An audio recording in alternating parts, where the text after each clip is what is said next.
ചേമ്പ് പുഴുങ്ങിയതും അതിൻ്റെ കൂടെ നല്ല ബീഫ് കറിയും കൊണ്ട് എടുത്തിട്ടുണ്ട്. ചേമ്പ് പുഴുങ്ങിയതും ബീഫ് കറിയും കൊണ്ട് നമുക്ക് അവിടെ കഴിക്കാം. ഇന്നേരം നമുക്ക് ചെറിയൊരു ബീഫ് കറി കൊണ്ട് വെക്കാം. അതിനുവേണ്ടി ഒരു 1/2 കിലോ ബീഫ് നല്ലൊരു കഴുകി ചട്ടിക്കകത്ത് എടുത്തിട്ടുണ്ട്. ഇനി ഇതിലേക്ക് അല്പം മഞ്ഞപ്പൊടിയും ആവശ്യത്തിന് ഉപ്പും അല്പം കുരുമുളകും കൂടി ഇട്ട് നമുക്ക് നല്ലപോലെ അങ്ങോട്ട് വേവിച്ചെടുക്കണം. കുക്കറിനകത്ത് വെക്കുന്നില്ല, ചട്ടിക്കകത്ത് തന്നെ വെച്ച് സാവധാനം വേവിച്ചാണ് നമ്മൾ ഈ ബീഫ് കറി അങ്ങോട്ട് റെഡിയാക്കുന്നത്.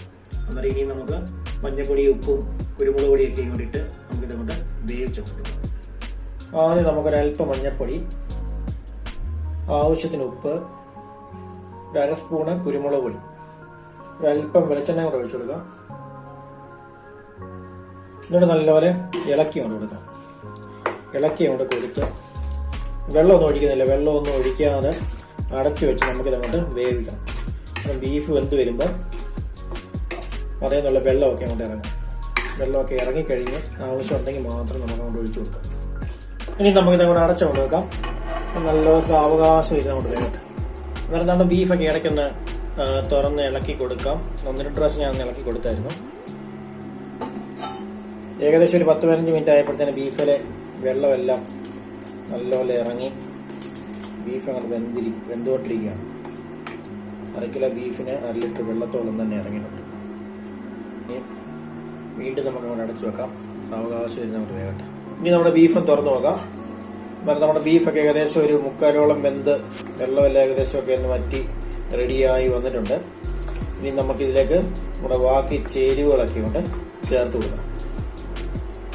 എന്നാൽ നമ്മുടെ ബീഫിലേക്ക് ചേർക്കാനായിട്ട് ഒരു 10 ചുമന്നുള്ളി കട്ട് ചെയ്തത്, പിന്നെ ഒരു ചെറിയ കഷ്ണം ഇഞ്ചി നീളത്തിൽ കട്ട് ചെയ്തത്, പിന്നെ 3-4 വെളുത്തുള്ളി നീളത്തിൽ കട്ട് ചെയ്തത്, 1 തണ്ട് കറിവേപ്പില, 1 പച്ചമുളക്, പിന്നെ 1 പിടി തേങ്ങാക്കൊത്ത് ഇത്ര നമ്മൾ എടുത്തിട്ടുണ്ട്. ഇനി ഇതെല്ലാം ഒന്ന് വഴത്തി റെഡിയാക്കി പൊടികളെല്ലാം കൂടെ ചേർത്ത് നമുക്ക് ബീഫിലോട്ട് അങ്ങോട്ട് ചേർക്കാം.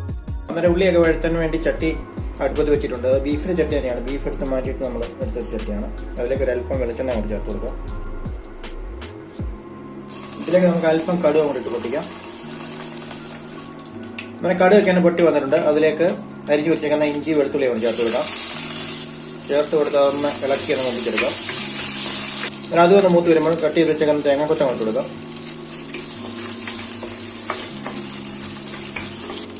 ഇനി നമുക്കിതിലേക്ക് ചുവന്നുള്ളി, പച്ചമുളക്, കറിവേപ്പില അങ്ങോട്ട് ചേർത്ത് കൊടുക്കാം.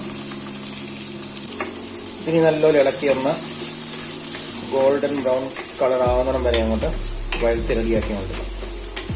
എന്നാലും നമ്മുടെ ഉള്ളിയെല്ലാം ഒന്ന് മൂത്ത് ചുവന്ന് തുടങ്ങിയിട്ടുണ്ട്. ഇനി നമുക്കിതിലേക്ക് വേണ്ട പൊടികൾ അങ്ങോട്ട് ചേർത്ത് കൊടുക്കാം. ഒരല്പം മഞ്ഞപ്പൊടി, കാശ്മീരി മുളക് പൊടി 1.5 സ്പൂണ്, മല്ലിപ്പൊടി 1 സ്പൂണ്, ഇത്രയും ഇട്ട് കൊടുത്തിട്ട് നല്ലപോലെ ഇളക്കി കൊണ്ട് കൊടുക്കാം. അങ്ങനെ പൊടികളെല്ലാം ഒന്ന് മൂത്തിട്ടുണ്ടെങ്കിൽ നമ്മൾക്ക് നമ്മുടെ ബീഫ് അങ്ങോട്ട് ചേർത്ത് കൊടുക്കാം. ബീഫ് നമ്മൾ ഇതുപോലെ വേറെ പാത്രത്തിലാക്കി വെച്ചായിരുന്നു. നല്ല വെന്ത് നല്ല സെറ്റായിട്ട് തന്നെ ഇരിക്കുക. ഈ രീതി കഴിക്കാൻ സൂപ്പറാണ്. വേറെ ഒരു മസാല ചേർത്തില്ലേലും ഈ രീതി കഴിക്കാൻ അടിപൊളിയാണ്. ഇനി നമുക്ക് ഈ രീതിയിലൊന്ന് ബീഫ് ഒന്ന് റെഡിയാക്കി എടുക്കണം. അടുത്തതാണ് നമുക്കിപ്പം ഇതിലേക്ക് അങ്ങോട്ട് ചേർത്ത് കൊടുക്കാം.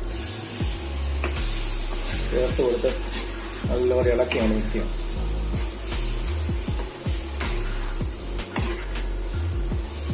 ഒരല്പം വെള്ളം കൂടെ ഒഴിച്ചു കൊടുക്കാം. വെള്ളം കൂടെ ഒഴിച്ചു കൊടുത്ത് നല്ലപോലെ ഇളക്കി കൊണ്ട് മിക്സ് ചെയ്യാം. അങ്ങനെ വെള്ളമൊക്കെ ചേർത്ത് കൊടുത്ത് നല്ലപോലെ ഇളക്കി കൊടുത്തിട്ടുണ്ട്. ഇനിയും നമുക്ക് അടച്ചു വെച്ച് നല്ലപോലെ കൊണ്ട് തിളപ്പിക്കണം. ബീഫിലോട്ട് നമ്മുടെ മസാലയൊക്കെ എല്ലാം ഒന്ന് പിടിച്ചു വരണം.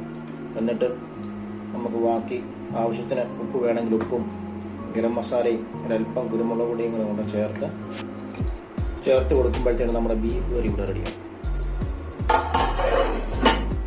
എന്നാൽ നമ്മുടെ ബീഫൊക്കെ നല്ലപോലെ തിളച്ച് തുടങ്ങിയിട്ടുണ്ട്. നമുക്ക് തുറന്ന് അങ്ങോട്ട് നോക്കാം.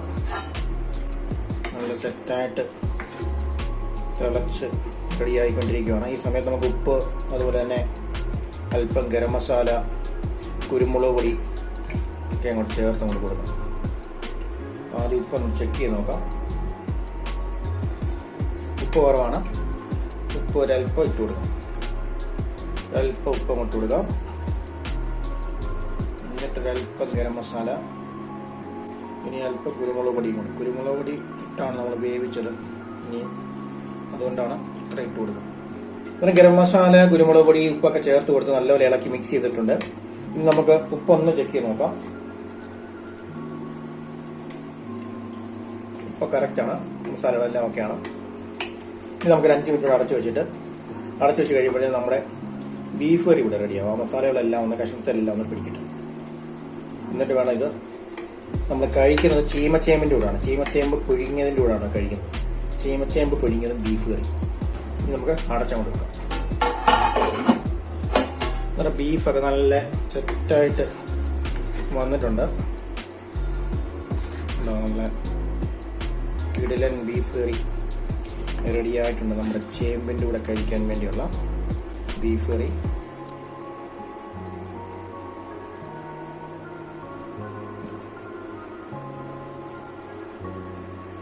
കണ്ടോ, നല്ല കിടക്കാച്ചി ബീഫ് കറി.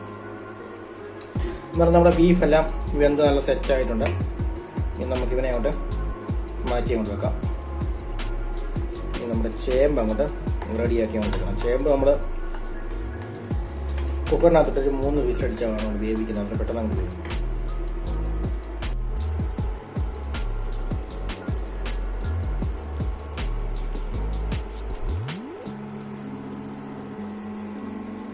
അങ്ങനെ നമ്മുടെ ചേമ്പ് പുഴുങ്ങിയതും അതിൻ്റെ കൂടെ നല്ല ബീഫ് കറിയും കൊണ്ട് എടുത്തിട്ടുണ്ട്. ചേമ്പ് പുഴുങ്ങിയതും ബീഫ് കറിയും കൊണ്ട് നമുക്ക് അവിടെ കഴിക്കണം.